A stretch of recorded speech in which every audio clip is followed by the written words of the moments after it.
8 kasapi ng New People's Army ang kumpirmadong patay sa enkwentro sa pagitan ng militar sa pagubat na bahagi ng barangay San Isidro, Las Navas sa Nabagit na lalawigan.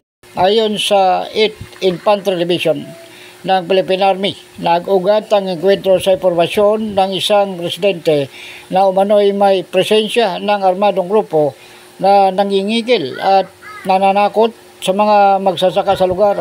Sa unang enkwentro, 7 rebelde ang napatay at nakumpiska ang 5 M16 rifle, isang R4 rifle at isang M203 grenade launcher na sundan ito ng pagkakapatay sa isa pang papatakas na rebelde.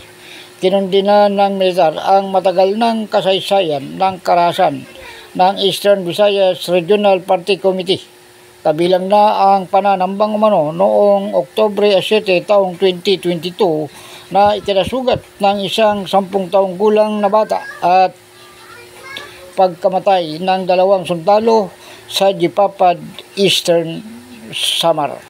Ako si Edwin Moreno, The Observer News sa TWRB 103.9 News FM. Ikaw ang una.